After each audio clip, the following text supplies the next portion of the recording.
الحمد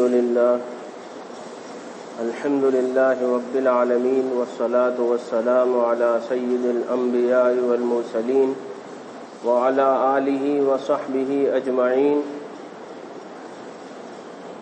ومن تبعهم بإحسان إلى يوم الدين. أما بعد، أعوذ بالله من الشيطان الرجيم. بسم الله الرحمن الرحيم. وَإِذْ قَالَ رَبُّكَ لِلْمَلَائِكَةِ إِنِّي جَاعِلٌ فِي الْأَرْضِ خَلِيفَةً قَالُوا أَتَجْعَلُ فِيهَا مَن يُفْسِدُ فِيهَا وَيَسْفِكُ الدِّمَاءَ وَنَحْنُ نُسَبِّحُ بِحَمْدِكَ وَنُقَدِّسُ لَكَ قَالَ إِنِّي أَعْلَمُ مَا لَا تَعْلَمُونَ. محترم دوستو، بزرگوں، اللہ تبارک و تعالی نے دنیا کے اندر انسانوں کی ہدایت کے لیے انبیاء اکرام علیہم الصلاۃ والسلام کا مبارک سلسلہ جاری اور ساری فرمایا. انبیاء اکرام علیہم الصلاۃ والسلام لوگوں کو اللہ سے ملاتے تھے، اللہ سے تعلق کراتے تھے، لوگوں کے دلوں کو اللہ سے ملا دیتے تھے. ان کا کام عام انسانوں کو اللہ سے متعارف کرنے کا تھا. دنیا میں سب سے پہلا انسان نبی تھا، اسی لیے اللہ تعالیٰ نے سب سے پہلے انسان اور سب سے پہلے نبی کا ذکر قرآن مجید میں ایک بار نہیں، تقریباً 6 یا 7 صورتوں میں، سورۃ البقرہ، سورہ آل عمران، سورہ نساء، سورہ صاد، سورہ رعد، سورہ اسراء، ان تمام صورتوں میں اللہ تعالیٰ نے حضرت آدم علیہ الصلاۃ والسلام کے قصے کو ذکر فرمایا، کیونکہ قصہ آدم اور تخلیق آدم اور تخلیق انسان یہ ایک بنیادی چیز ہے، بنیادی ضرورت ہے اسلام کو سمجھنے کی. جب تک کوئی انسان تخلیق آدم کو نہیں سمجھ سکے گا، جیسے ہم مکان بناتے ہیں تو اس کی ایک بنیاد ہوتی ہے، اگر بنیاد پایا ٹیڑھا رہ گیا تو آسمان تک بھی پھر اگر وہ دیوار اس کے اوپر لگائی جائے، چنی جائے تو وہ دیوار ٹیڑھی ہی رہے گی. تو بنیاد جو ہے وہ تخلیق آدم ہے. آدم علیہ السلام کی تخلیق. دنیا میں کتنے انسان جس کو قرآن کا علم نہیں ہے، جو نبیوں کو نہیں مانتے، وہ بھٹک گئے، جنہوں نے تخلیق آدم کو نہیں سمجھا. اور بڑے بڑے انٹیلیجنٹ انسان، ڈاروین کی تھیوری، ڈاروین کہتا تھا کہ پہلے انسان بندر تھا، اور یہی پڑھایا جانے لگا سائنس کے اندر، جس کو علم کہتے ہیں.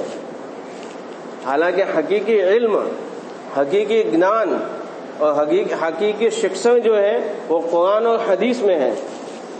دنیا کے اندر یہ پڑھایا جانے لگا، اور مغربی ممالک کے اندر یہ فلسفہ عام ہو گیا کہ پہلے انسان بندر تھا، پھر اس کے بعد انسان ہوا. یہ ڈاروین نے تھیوری دی.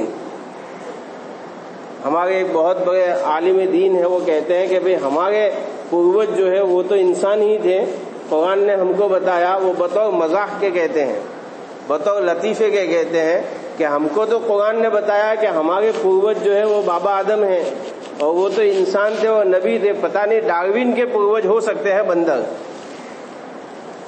تو یہ ایک فلسفہ دنیا میں چلا. یہ کیوں چلا کہ وہ تخلیق آدم کو نہیں سمجھ سکے کہ اللہ نے حضرت آدم علیہ السلام کو اپنے ہاتھ سے بنایا، مسجود ملائکہ بنایا. کتنی بڑی عزت انسان کی. وَلَقَدْ كَرَّمْنَا بَنِي آدم، کہ ہم نے آدم کی اولاد کو جو ہے، آدم کو اور اس کی اولاد کو عزت بخشی ہے. اللہ نے حضرت آدم علیہ السلام کے قصے کو بار بار ذکر فرمایا. یہ اس لیے کہ یہ بنیاد ہے. جب تک آدم علیہ السلام کی تخلیق کو انسان نہیں سمجھے گا، اسلام کی دوسری چیزیں اس کی سمجھ میں نہیں آ سکتی.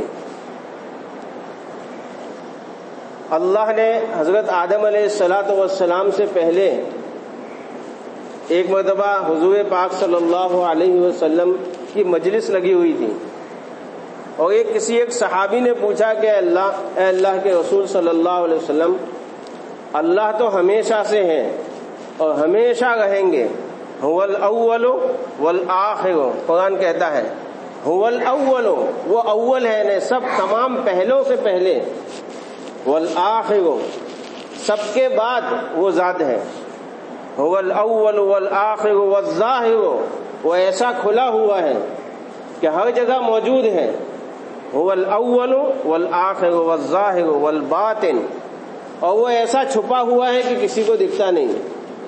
قرآن شریف میں اللہ نے یہ صفات بیان کی ہیں، وہ پہلا بھی ہے، وہ آخر بھی ہے، سب سے پہلے بھی اللہ، سب سے آخر بھی اللہ، کھلا ہوا بھی اللہ اور چھپا ہوا بھی اللہ۔ وہ ایسا کھلا ہوا ہے کہ ہر جگہ موجود ہے، اور ایسا چھپا ہوا ہے کہ کسی کو دکھتا نہیں ہے۔ تو وہ صحابی نے پوچھا کہ اللہ کے رسول صلی اللہ علیہ وسلم، سب سے پہلے اللہ نے کس چیز کو بنایا؟ حضرت تھانوی رحمۃ اللہ علیہ نے یہ حدیث اپنی کتاب نشر الطیب میں ذکر کی ہے کہ سب سے پہلے اللہ نے کس کو بنایا؟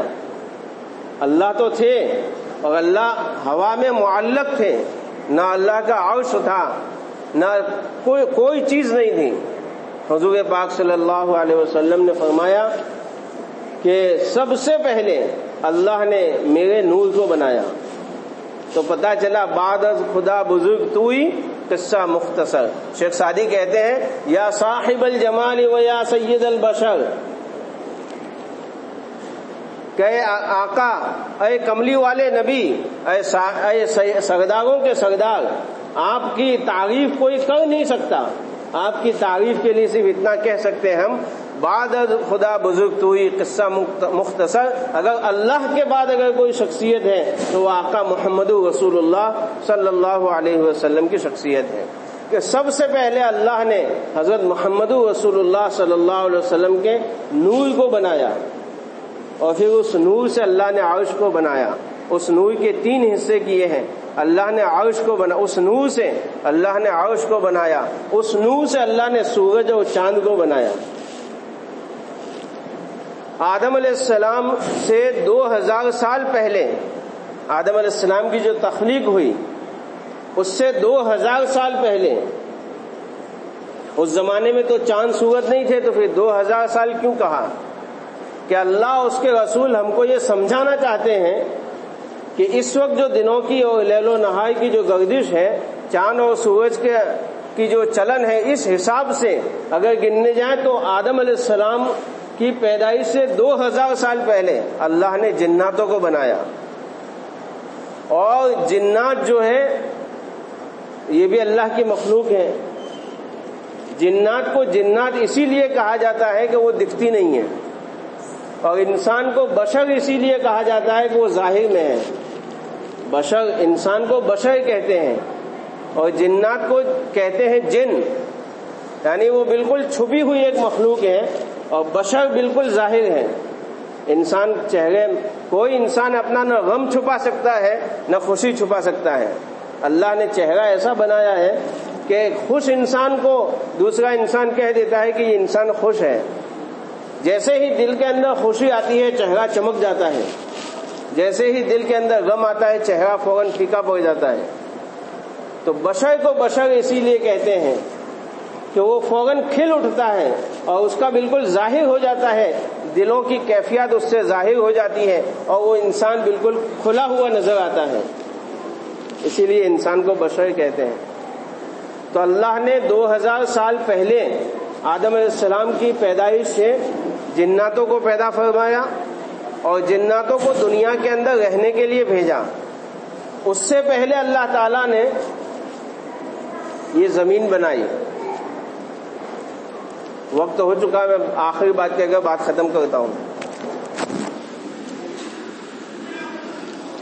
اس سے پہلے اللہ تعالیٰ نے زمین بنائی۔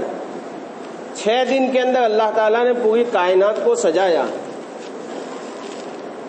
آتا ہے کتابوں کے اندر، علماء نے لکھا ہے کہ سنیچر کے دن اللہ تعالیٰ نے اس زمین کو بچھایا، اللہ نے 6 دن کے اندر کیوں بنایا؟ قرآن شریف میں ہے اللہ الذی خلق السماوات والارض فی 6 ایام، کہ اللہ نے زمین اور آسمان کو 6 دن کے اندر بنایا۔ اللہ چاہتے تو اللہ کی ذات تو کن فیکون ہے کہ ہو، اس کا تو ارادہ ہی وجود ہے، کن کہنے کے لیے بھی ضرورت نہیں ہے۔ تو اللہ نے 6 دن میں اس لیے بنایا تاکہ انسانوں کو یہ سبق ملے کہ کوئی بھی کام جو ہے سکون سے کرنا چاہیے۔ التصویف من الشیطان، جلد بازی کرنا وہ شیطان کی فطرت ہے۔ تو اللہ نے سنیچر کو زمین کو بچھایا، اتوار کے دن جب زمین کو بچھایا تو زمین ہل گئی تھی، پانی سب ہر طرف پانی تھا، اور جہاں پر یہ بیت اللہ شریف ہے، یہ زمین کی ڈوٹی ہے، نابھا ہے، ناف ہے، وہاں سے اللہ نے زمین کو پھیلایا۔ اب پانی کے اوپر کوئی چیز رکھی جائے، 72% اگر پانی ہو اور اس کے اوپر 28%، 28% اگر زمین کو رکھیے تو وہ زمین ہلے گی۔ تو یہ زمین ہل گئی تھی پانی کے اوپر، تو اللہ نے اس کے اوپر رویوار کو پہاڑوں کو تھوپا، پہاڑوں کو گاڑا، اور پھر سوموار کو پیر کے دن اللہ تعالیٰ نے درخت اور اشجار بنائے۔ منگل کے دن اللہ تعالیٰ نے مکروہات چیزوں کو بنایا، یعنی جو انسان کو ناپسند ہے، جیسے سانپ ہے، بچھو ہے، یہ تمام مکروہات کو جو چیزیں ہیں وہ اللہ نے منگل کے دن بنائی۔ اور بدھ کے دن اللہ نے نور کو پیدا کیا، اور جمعرات کے دن اللہ تعالیٰ نے تمام قسم کے جانوروں کو پیدا کیا، اور جمعہ کے دن اللہ تعالیٰ نے عصر کی نماز کے بعد سیدنا حضرت آدم علیہ السلام جو تمام انسانوں کے ابا ہیں اور تمام اول ما خلق، اول خلق الانسان، دنیا کا سب سے پہلا انسان، اللہ تعالیٰ نے جمعہ کے دن عصر کی نماز کے بعد حضرت آدم علیہ السلام کی پیدائش کی۔ اب وہ پیدائش کیسے ہوئی انشاءاللہ وہ اگلی جمعہ میں بات کی جائے گی۔ جمعہ کا دن اتنا مبارک ہے کہ اللہ تعالیٰ نے جمعہ کے دن آدم علیہ السلام کو پیدا فرمایا۔ حدیث میں آتا ہے کہ آدم علیہ السلام کی پیدائش بھی جمعہ کے دن ہوئی۔ آدم علیہ السلام کو اس دنیا سے جنت میں جب آپ کو انٹری دی گئی وہ بھی جمعہ کا دن تھا، اور جب اس زمین پر اتارا گیا وہ بھی جمعہ کا دن تھا، اور قیامت جو آئے گی وہ بھی جمعہ کے دن آئے گی۔ اور جمعہ کے دن ایک جو ہے ساعت مستجاب رکھی ہے اللہ نے، ایک مقبول گھڑی رکھی ہے۔ جمعرات کی مغرب سے وہ مقبول گھڑی چالو ہوتی ہے جمعہ کی مغرب تک، اس درمیان 24 گھنٹے کے اندر 20 منٹ یا 15 منٹ ایک ایسی گھڑی آتی ہے، اس گھڑی کے اندر بندہ جو اللہ سے مانگتا ہے اللہ اس کو فوراً عطا کر دیتے ہیں، بشرطے کہ شریعت کے خلاف نہ ہو، عقل کے خلاف نہ ہو۔ 2 چیزیں ہیں، شریعت کے خلاف نہ ہو، عقل کے خلاف نہ ہو۔ ایک عورت کہے گا اللہ مجھے مرد بنا دے تو یہ نہیں ہو سکے گا، وہ عقل کے خلاف ہے۔ اور کوئی یوں کہے کہ یا اللہ تعالیٰ مجھے سود کے دھندے میں چلا دے تو وہ اللہ قبول نہیں کرے گا، کیونکہ وہ شریعت کے خلاف ہے۔ تو شریعت کے خلاف، عقل کے خلاف دعا قبول نہیں ہوتی۔ باقی جو اللہ سے مانگے گا اس گھڑی کے اندر اللہ تعالیٰ اس دعا کو قبول کر لیں گے۔ اللہ تعالیٰ ہمیں ان باتوں پر عمل کرنے کی توفیق عطا فرمائے۔